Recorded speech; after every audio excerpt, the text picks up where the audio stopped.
Hinahanap na ang mga kasama ng Canadian na inaresto at in-enquest kaugnay ng 9 bilyong pisong syabong nasabat sa Alitagtag, Batangas noong Abril. Nakatutok si John Consulta.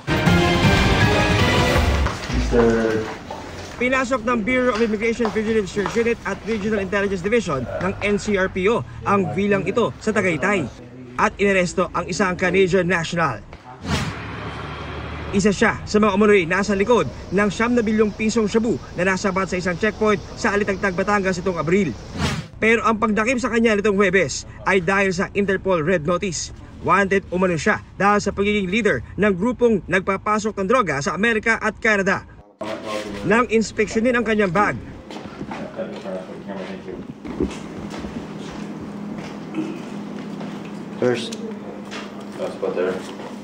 na-recover ang ilang plastic na naglalaman ng hinihinalang shabu, cocaine at ecstasy. Ito nga yung mga gamit na na-recover mula sa ating narasong suspect ng NCRPO dito sa Cavite.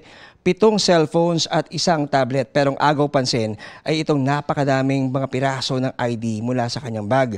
Ang kapansin-pansin lang, maraming mga ID na iisang mukha pero gumagamit siya ng 7 magkakaibang pangalan.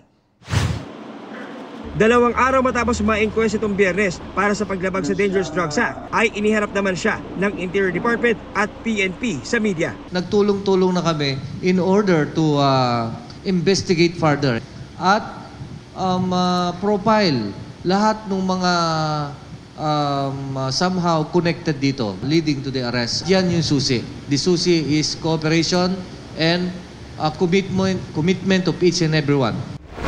Kanina, idinitali ng PNP ang paggamit ng yate ng grupo umano ng Canadian para magpasok ng tone-toneladang droga sa bansa.